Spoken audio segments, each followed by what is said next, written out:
वो मेरी बहू से कब बेटी बनती गई पता ही नहीं चला। क्या हुआ कल्याणी, किन ख्यालों में खोई हुई हो? अब कब तक उसके लिए आंसू बहाती रहोगी? वो भी कहाँ तुम्हें छोड़कर जाना चाहती थी। तुमने ही जिद किया तो वो गई, नहीं तो वो अभी हमारे साथ हमारे पास होती। सुदर्शन जी अपनी पत्नी को समझाते हुए कह रहे थे। कैसे दिल को समझाऊं, पता नहीं मैं कौन सी घड़ी में उसे जाने को बोल दी। अब बैठकर आंसू बहा रही हूँ। मैं तो अच्छी माँ कहलाने लायक ही नहीं हूँ जी, कहते हुए कल्याणी फपक फपक कर रो पड़ी। अच्छा, तुमने विहान को देखा भी है? उसकी क्या हालत है? चलो उसके पास, उसे अभी हमारी ज़रूरत होगी, कहकर दोनों विहान के कमरे में आ गए। खिड़की से दूर टकटकी लगाए आसमान को निहारते अपनी आंखों से बहते आंसुओं को झरझर बहने दे रहा था बेटा। जैसे ही कल्याणी जी ने विहान के कंधे पर हाथ रखा, वो माँ से चिपक कर जोर जोर से रोने लगा।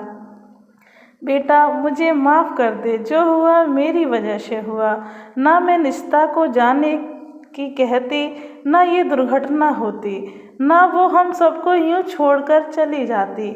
ये कहते कल्याणी जी की आवाज़ गूंजने लगी और वो बेहोश हो गईं। अपनी माँ की ऐसी दशा देख विहान अपने गम भूल गया और लगा माँ को संभालने। बेटा, वो उसके कलेजे का टुकड़ा थी। उसका जाना जहाँ तेरी दुनिया उजड़ गई है, उसके लिए तो मानो पूरी दुनिया ही उसमें बसी थी। इसकी ऐसी हालत देखकर समझ नहीं आता मैं क्या करूं। सुदर्शन जी कल्याणी की तरफ इशारा करते हुए बोले। पापा, मैं जानता हूँ निशिता के बिना हम सब अधूरे हैं, पर अभी माँ को संभालना बहुत ज़रूरी है। मैं ऐसा करता हूँ, कुछ दिनों के लिए बुआ को यहाँ बुला लेता हूँ। वो आ जाएंगी तो शायद माँ को संभाल सके। विहान ने कहा, जैसा तुम ठीक समझो। एक हाथ सिर पर रखे दूसरे हाथ से पत्नी के सिर को सहलाते हुए सुदर्शन जी बोले। अगले दिन बुआ जी घर आ गईं। कल्याणी जी की हालत बदतर होती जा रही थी। वो खाना पीना छोड़कर बस निस्ता को याद करती रहती थी। ये देखकर विहान की बुआ कला को बहुत आश्चर्य हो रहा था। कोई बहू के लिए भी इतना दुखी होता है? कल्याणी तो इतना करे है, वो भी बहू के खातिर। तेरी बेटी होती तो तेरा क्या होता? अब तूने तो कुछ न किया, न फिर इतना काहे खुद को बीमार कर रही है। अभी 2 साल ही तो हुआ था ब्याह का। विहान के लिए फिर लड़की मिल जाएगी। अब जो हो गया सो हो गया। अपना ध्यान रख, नहीं तो सुदर्शन और विहान का ध्यान कौन रखेगा? कला ने कल्याणी से कहा, जो उम्र में उनसे बड़ी थी। जीजी, निशिता आई तो बहू बनकर ही थी, पर वो कब विहान से ज़्यादा अपनी हो गई पता ही नहीं चला। लोग बहू बहू करते और मैं बेटी बेटी। मैं तो उसे कहती थी, बहू तुम मेरी बेटी की तरह हो। मेरी बड़ी चाहत थी एक बेटी हो, और वो मेरी बहू से कब बेटी बनती गई पता ही नहीं चला। वो मेरे कलेजे का टुकड़ा थी जीजी। जब से आई थी मुझे इतना मान सम्मान और प्यार दिया कि बेटी भी मुझे क्या देती। मेरी जरा सी तबीयत क्या बिगड़ती, वो मेरी तीमारदारी में लग जाती। खुद का ध्यान नहीं रखती थी। कौन बहू ऐसा करती है जीजी, आप ही बताओ। रूंधे गले से कल्याणी जी ने कहा, ये तो बता हुआ क्या था? वो तो अपने मायके ही गई थी ना, उधर कोई ध्यान न रख सका उसका? कला ने पूछा, जो निष्ठा की पूरी बात से अनजान थी। जीजी, क्या बताऊं, अरे हमारी बहू माँ बनने वाली थी। उसकी माँ ने कहा कुछ महीनों के लिए हमारे पास भेज देते तो अच्छा होता। यहाँ बच्चा होने के बाद आप अकेले कैसे करेंगी? यहाँ हम सब मिलकर संभाल लेंगे। जीजी, मैं देख रही थी मेरी बहू उस हालत में भी जितना हो सकता काम में लगी रहती थी। मेरी मदद लेती थी, पर उसकी कोशिश यही रहती कि मुझे ज़्यादा काम न करना पड़े, और मुझे यही लगा रहता था वो पगली मेरी वजह से अपना ख्याल नहीं रख पा रही। बस मैंने ही जिद किया, माँ का मन है चली जा मायके। जी जी, वो हमें छोड़कर जाना ही नहीं चाहती थी, पर मेरे बहुत कहने पर वो जाने को राजी हुई। उसका भाई लेने आया था। जी जी, जिस कार से आया था उस कार का हाईवे पर एक बड़ी गाड़ी से टक्कर हो गया। भाई को चोटें आईं पर वो बच गया, पर मेरी रिश्ता हमारे घर के चिराग के साथ ही चली गई।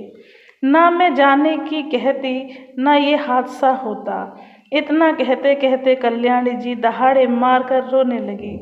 अरे कल्याणी, तेरी इसमें क्या गलती? तूने तो बहू के भले के लिए ही सोचा। अब भगवान की मर्जी के आगे किसकी चलती है?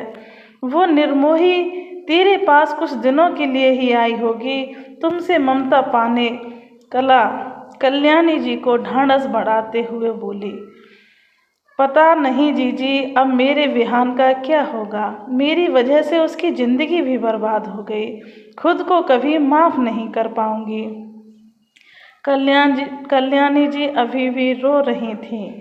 सुन, कुछ दिन तू खुद को संभाल और विहान को भी। मैं कोई अच्छा रिश्ता देखकर तुम्हें बताऊंगी। अभी विहान को संभलने का मौका दो। उसे भी निष्ठा को भूलना आसान नहीं होगा, पर जिंदगी जीने के लिए आगे बढ़ना भी जरूरी है। यादों के सहारे जिंदगी कट सकती है, जी नहीं जाती। कला ने समझाते हुए कहा। कल्याणी के लिए अपनी बहू को भुलाना बहुत ही मुश्किल था, क्योंकि जो इंसान एक बार दिल में जगह बना ले, फिर दूसरे को वही जगह देना थोड़ा मुश्किल होता है। पर अपने बेटे का भविष्य देख उसने दृष्टि नाम की लड़की से उसका विवाह करा दिया, जिसका पहला पति उसे इसलिए छोड़ गया था क्योंकि वो किसी और को चाहता था। परिवार की मजबूरी ने दृष्टि को उसके गले बांध दिया। दृष्टि ने उसे अपनी मर्जी से छोड़ दिया था। दृष्टि को विहान और कल्याणी जी के निष्ठा के साथ रिश्ते की बात बता दी गई थी।